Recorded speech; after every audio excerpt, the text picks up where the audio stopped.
Quando a Umbelina apareceu grávida, seu pai a encheu de surras, afirmando que daria o neto aos porcos para que o comessem. O caso não era novo e nem a espantou. Ela sabia bem que o pai iria cumprir a promessa. Ela mesma se lembrava de ter encontrado uma vez um braço de criança entre as flores douradas da plantação de abóboras. Aquilo com certeza tinha sido obra do pai. Todo o tempo da gravidez pensou numa obsessão cruel, torturante, naquele bracinho nu, solto, frio, resto de um banquete delicado que os animais esqueceram por cansaço. Umbelina sentava-se horas inteiras na soleira da porta, alisando com um pente vermelho os cabelos negros e lisos. Seguia preguiçosamente, com um olhar agudo e vagaroso, as linhas do horizonte, fugindo de fixar nos porcos, aqueles porcos malditos, que lhe rodeavam a casa desde manhã até a noite. Ela os via sempre ali, arrastando no barro os corpos imundos, de pelo ralo e banhas decaídas, com olhar guloso luzindo sobre a pálpebra mole, e o ouvido encoberto pela orelha chata, no egoísmo brutal de concentrar em si toda a atenção.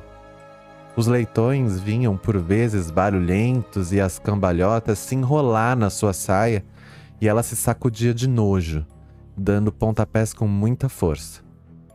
Os porcos não tinham medo dela. Andavam perto, fazendo desaparecer tudo diante dos seus focinhos abertos, móveis, que iam e vinham grunhindo babosos hediondos, sujos da lama em que se deleitavam, ou alourados pelo pó do milho que tinha ali aos montes, amarelando no sol. Os porcos eram um bom sumidouro para os vícios. Umbelina os odiava, e ia pensando no modo de acabar com o filho de uma maneira menos degradante e menos cruel. Guardar a criança? Mas como? O seu olhar interrogava em vão o horizonte macio, repleto de nuvens. O amante, filho do patrão, tinha posto de lado. Diziam até que ia casar com outra. Mesmo assim, todos achavam Umbelina bonita.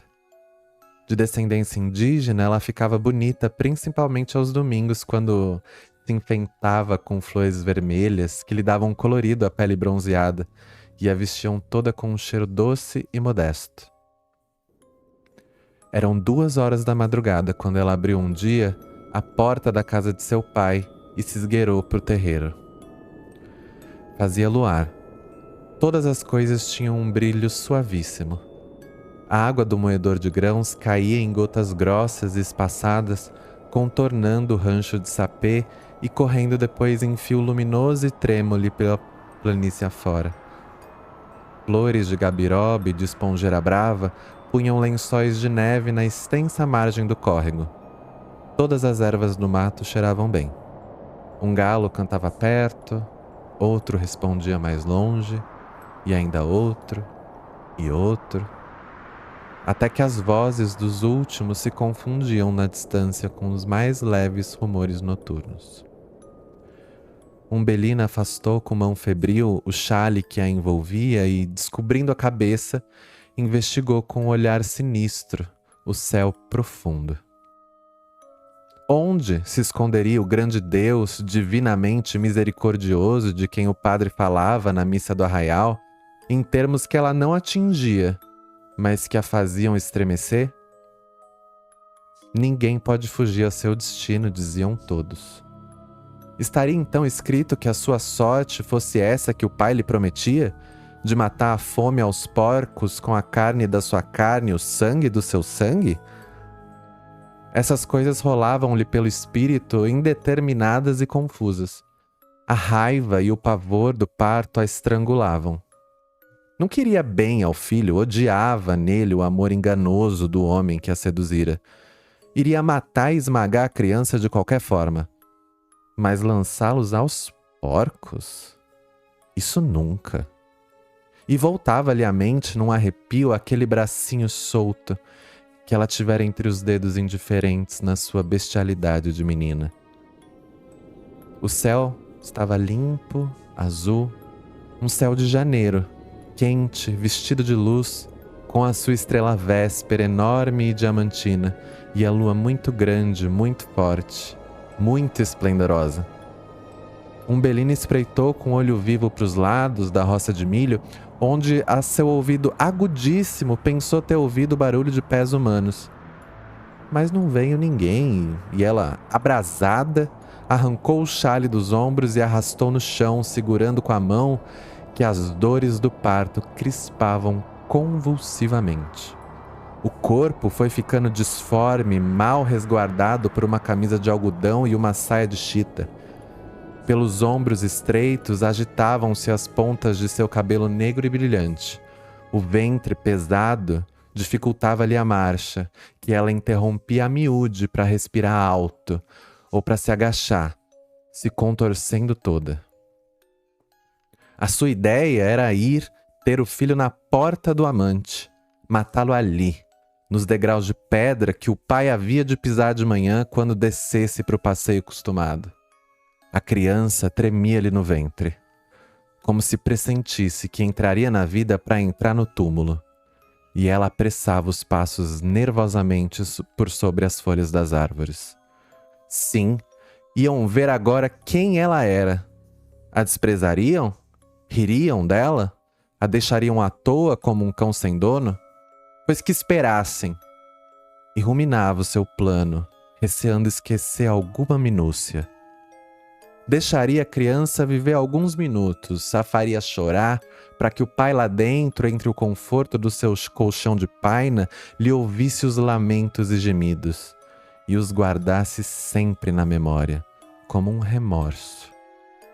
Ela estava perdida. Em casa, não a queriam. A mãe renegava, o pai lhe batia, o amante fechava-lhe as portas, e Umbelina praguejava alto, ameaçando de fazer cair sobre toda a gente a cólera divina.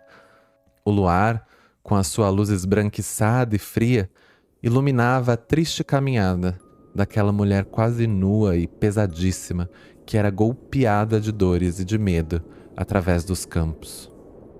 Umbelina ladeou a roça de milho já seca, muito amarelada, e que estava ao contato do seu corpo mal firme.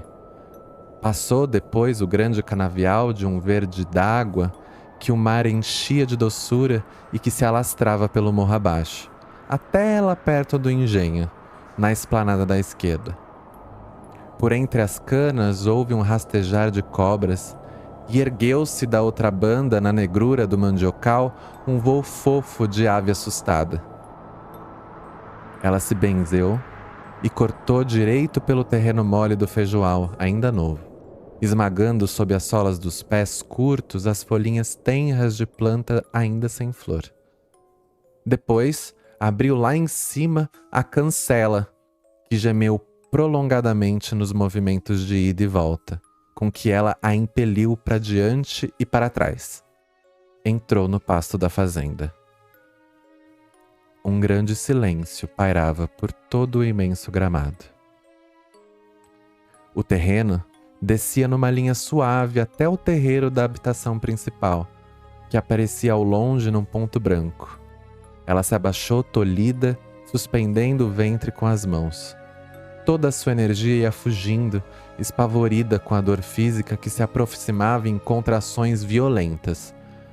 Pouco a pouco, os nervos se distenderam e o quase bem-estar da extenuação a fez ficar ali, imóvel, com o corpo na terra e a cabeça erguida para o céu tranquilo. Uma onda de poesia a invadiu toda. Eram os primeiros enleios da maternidade. A pureza inolvidável da noite, a transparência lúcida dos astros, os sons quase imperceptíveis e misteriosos que lhe pareciam vir de longe, de muito alto. Umbelina sentiu uma grande ternura tomar-lhe o coração, subir-lhe aos olhos. Não a sabia compreender e deixava-se ir naquela vaga sublimemente piedosa e triste. Subitamente, uma dor violenta sacudiu seu corpo que a tomou de assalto, sendo obrigada a cravar as unhas no chão. Aquela brutalidade a fez praguejar, e erguesse depois raivosa e decidida. Tinha de atravessar todo o comprido pasto, a margem do lago e a orla do pomar antes de cair na porta do amante. Foi, mas as forças diminuíam e as dores repetiram-se cada vez mais próximas. Lá embaixo aparecia já a chapa branca batida do luar das paredes da casa. A roceira ia com os olhos fitos nessa luz, apressando os passos cansados. O suor caía-lhe por todo o corpo, ao tempo em que as pernas se vergavam com o peso da criança. No meio do pasto, uma figueira enorme estendia os braços sombrios, pondo uma mancha negra em toda aquela extensão de luz. Ela quis se esconder ali, cansada da claridade, com medo de si mesma, dos pensamentos pecaminosos que tumultuavam do seu espírito e que a lua santa e branca parecia penetrar e esclarecer. Ela alcançou a sombra com passadas vacilantes, mas os pés inchados e dormentes já não sentiam o terreno e tropeçavam nas raízes de árvores, muito estendidas e salientes no chão. Caiu de joelhos, amparando-se para frente nas mãos espalmadas. O choque foi rápido e as últimas dores do parto vieram novamente.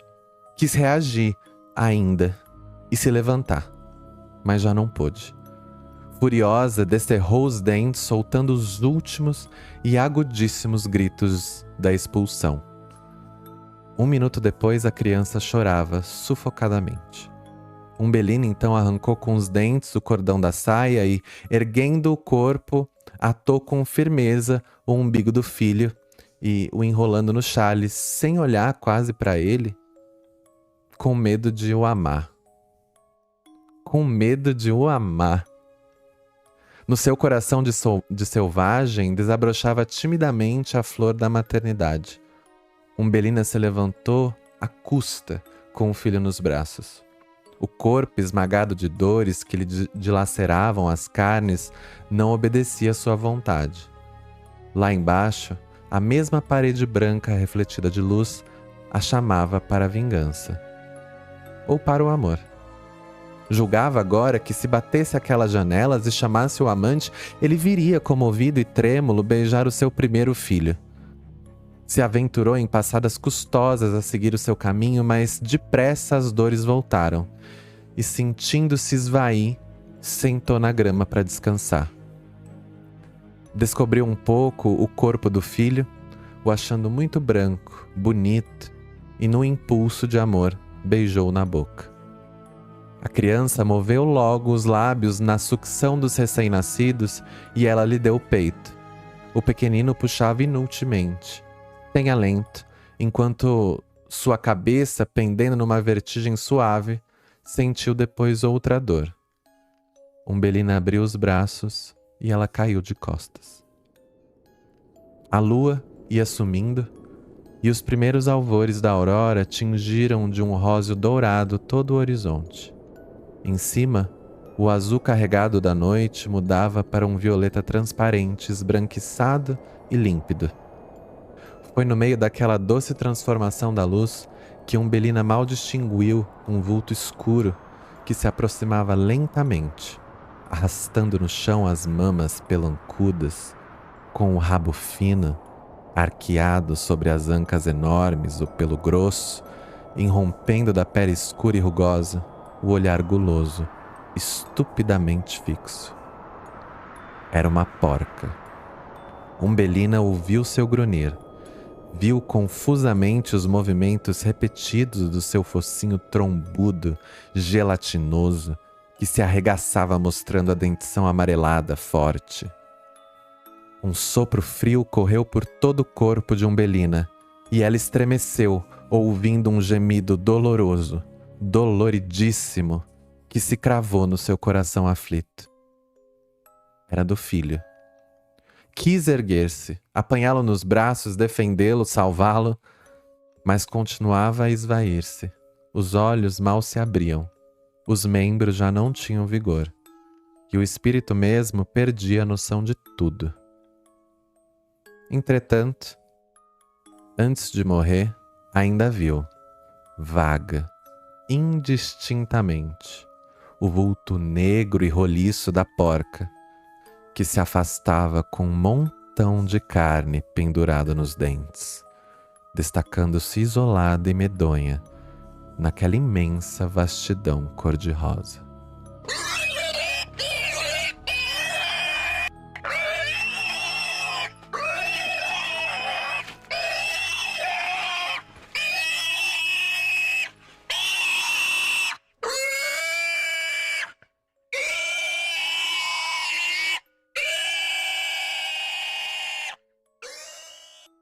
Você acabou de ouvir uma adaptação do conto Os Porcos, de Júlia Lopes de Almeida, publicado em 1903. Esta mulher brasileira, carioca, uma das mulheres que foi muito importante para a criação da Academia Brasileira de Letras, né, a ABL, lá em 1897, e que não ironicamente, ou irônico até demais, teve sua cadeira, a cadeira número 3, negada e ocupada pelo marido, porque a academia não aceitava mulheres nesse comecinho, né? Porque só em agosto de 1977 que a primeira mulher, a escritora Raquel de Queiroz, pôde adentrar na academia, né? 80 anos depois da sua fundação.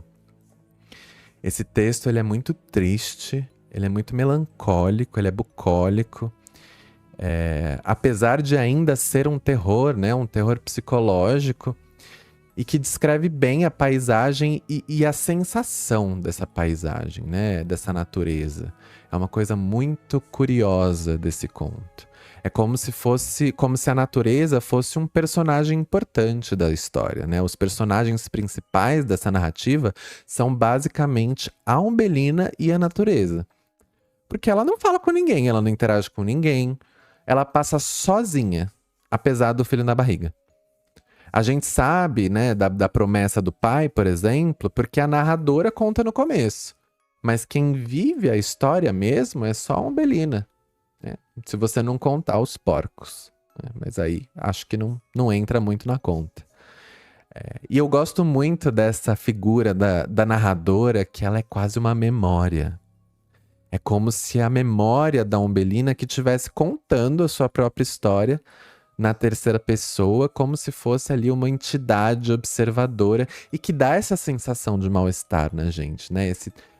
É uma narrativa imersiva ao mesmo tempo em que a narradora te puxa para fora da situação. Então, é uma situação conflitante dentro da nossa cabeça, né? Então, esse conto é muito legal, eu não conhecia.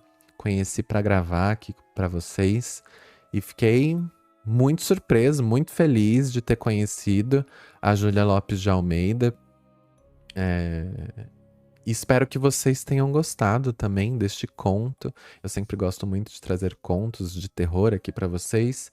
Estou aí na missão de trazer cada vez mais autoras de contos, autoras de terror. E, enfim, se você gostou, meu nome é Misandrica, eu sou @misandrismos no Instagram e no Blue Sky. Não esquece de dar estrelinha, compartilhar esse episódio, ir lá me seguir nas redes sociais, enfim. Muito obrigado para você que chegou até aqui. Eu espero que você tenha gostado, eu espero que você tenha sentido nojo, repulso, horror, tenha expurgado mesmo aí uns demônios da sua cabeça através desse conto. E a gente se vê numa próxima oportunidade. Então, para vocês, terríveis sonhos. Tchau!